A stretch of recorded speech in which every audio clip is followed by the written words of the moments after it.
What's going on, guys? Welcome to this episode of Home Built Workshop. Today we're working on some guitars. I want to show you my process for installing binding on this Haley Guitars Dorian, so stick around.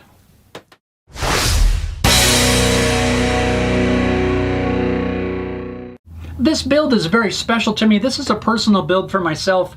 This is made out of solid cherry that my grandpa had saved, and it sat up in his attic for 20 or 30 years, or maybe even longer. I'm at a point in this build where most of the sanding is complete, and now I am at a point where I can route the binding channel and get the binding installed. So a quick overview of some of the tools and materials that I'm going to be using. The first thing we're really going to need is some way to cut the binding channel. I'm using a rabbiting bit set made by Amana Tools. This is a pretty cool set. It comes with different bearings and stuff. This is part number 49342.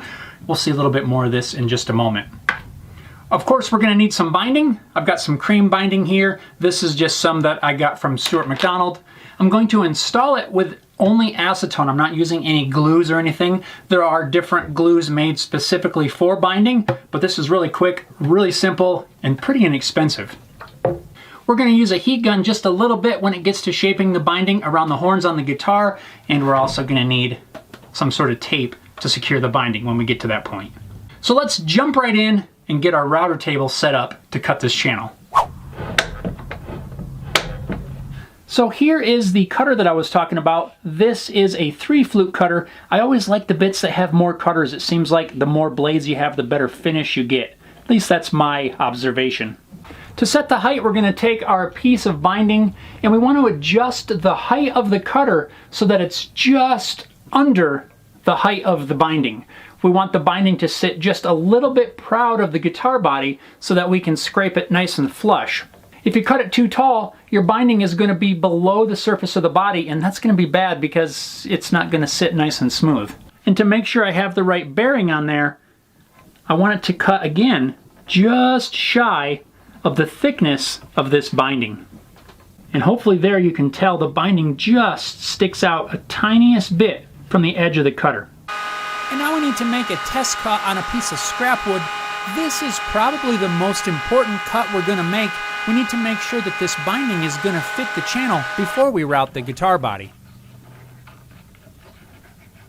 And I can feel just a little bit of the binding sticking above and just the slightest bit sticking out on the side. So that tells me I got the cutter set correctly for the height as well as the correct size bearing installed on the cutter.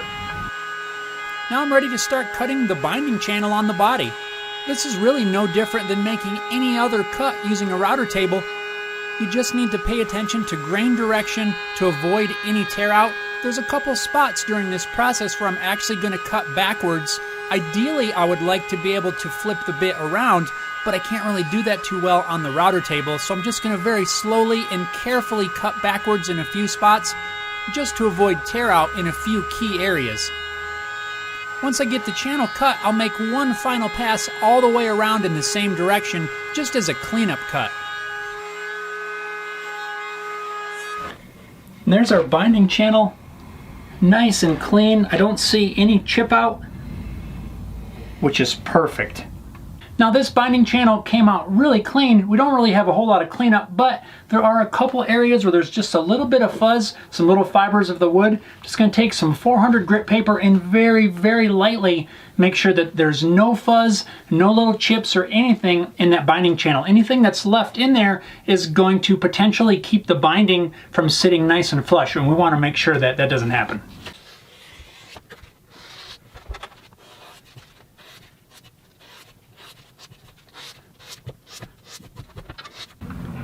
Now I'm going to begin dry fitting the binding to the body. I like to start at the bottom strap button location and slowly work my way around each side evenly. I'll use a few pieces of tape just to hold it lightly in place. Once I start getting into the curved areas, the binding can be a little bit tricky to bend into place. You don't want to bend it too tight or you'll risk kinking or even breaking the binding. And that's where our heat gun comes in handy. I'm going to gently and carefully heat the binding so that it bends more easily into place. You want to be very careful that you don't melt the binding, but you want to warm it up enough that it softens and bends really easily. I'll just carefully continue warming up the binding as I work my way around the horns of the instrument. These areas can be kind of tricky, so just go slow and take your time.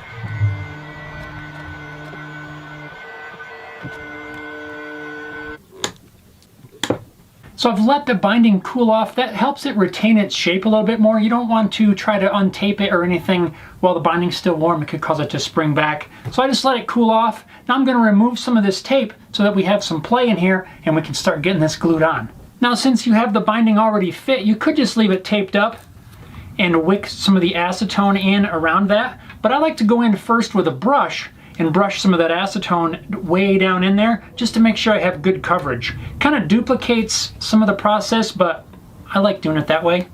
Whatever way you want to do it is fine. This way uses a little bit more tape, but yeah.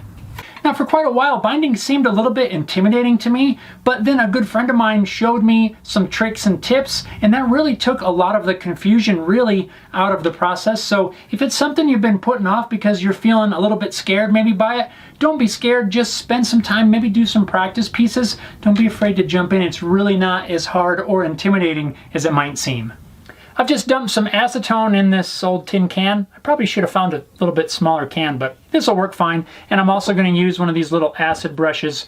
We're going to brush the acetone down in there, retape, and work our way around.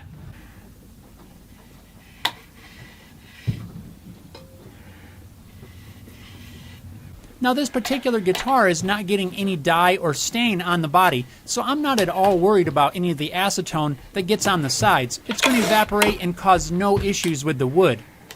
Now if I was planning to dye this guitar, I would do that after the binding is attached and before I scrape the binding. Because ultimately when you apply the dye, you're probably going to end up with some of the color getting on the binding, and by having to scrape the binding after you apply the dye, it's going to remove any color that gets on the dye, leaving it nice and crisp and clean.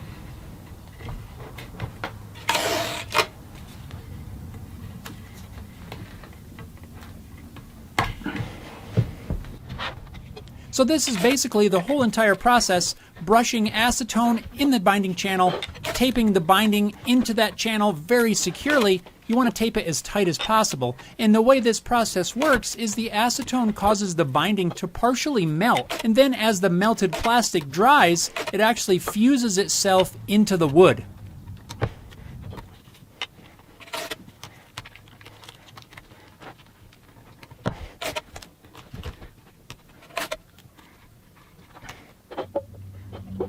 Once I get the binding fit on one side, I'll go back around and wick some more acetone down in any areas that maybe there's a little gap. I've found that even after the binding has dried, if you have a small gap, you can still wick some acetone in there. It'll soften the binding enough that you can push the gap closed in most cases.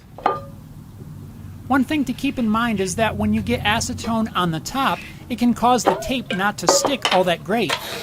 The easiest way that I've found to get around this is just to use longer pieces of tape. That way it'll reach past the area that's soaked in acetone and still stick well to the body. I'll just continue the process of wetting the binding channel with the acetone and taping the binding in place until I get all the way around. And then just for a little extra insurance, I like to take this little oiler syringe thingy with some acetone in it and just wick a little bit around the edges just to make sure I got good coverage before letting this dry.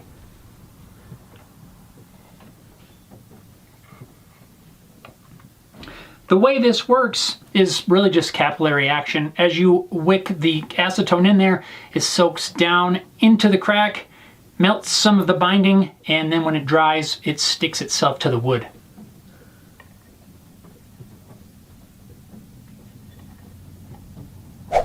After a few hours, the acetone has dried, the plastic has solidified, I guess we'll call it. Now we're ready to untape this and check out our work. I have my lovely assistant here to give me a hand. Yep, just peel it slow. When it comes to this part, you want to just peel it slow past the binding.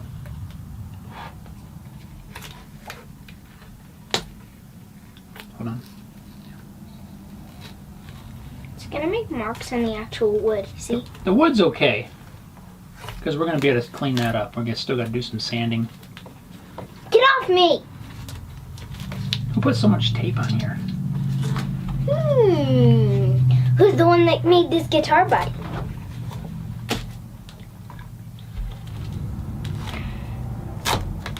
It's my tape.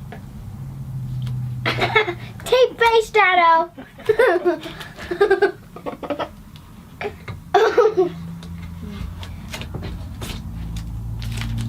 He's a tape dispenser. And now, we're ready to start scraping some binding.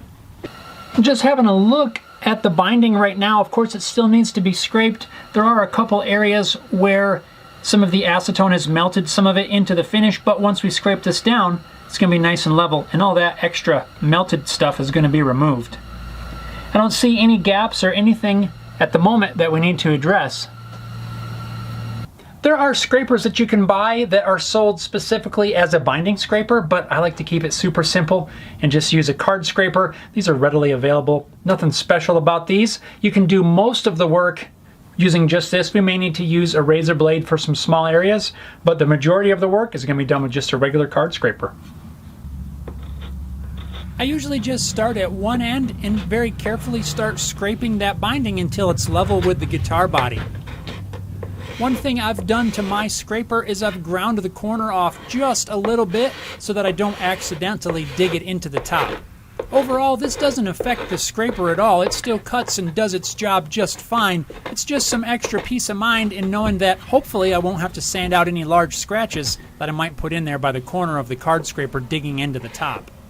This process can seem a little bit tedious at times, but really there's something kind of relaxing about scraping binding. It does take a little while to get it done, but overall this plastic binding cuts really easily.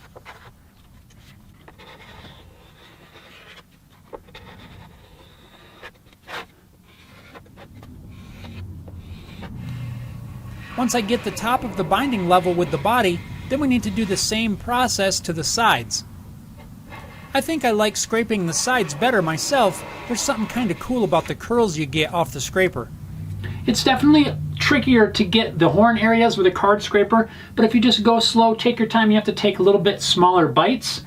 Usually you can get it though, unless you have a really tight curve, then you may need to use something like a little razor blade. You'd still need to strike an edge on the edge of the razor blade just like a scraper, and you can get in there a little bit easier to get into tighter spaces, but just be careful, they're really sharp.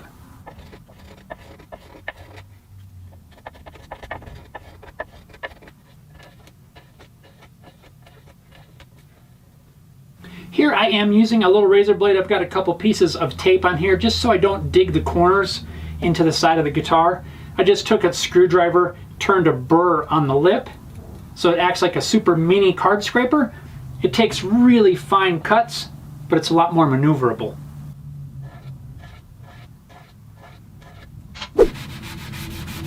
Once I get all the binding scraped nice and level, I'll just go back and give everything a nice sanding. This helps to clean up any marks left from the tape or any other stray bits of binding that may be left on there.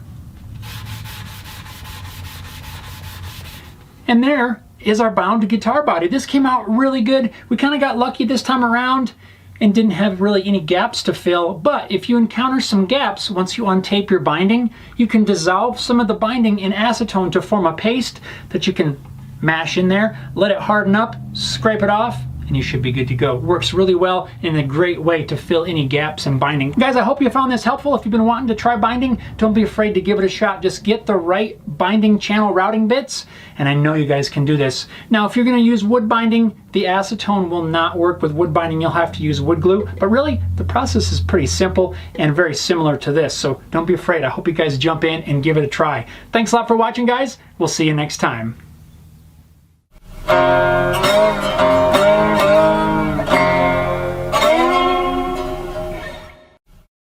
This stuff smells so good.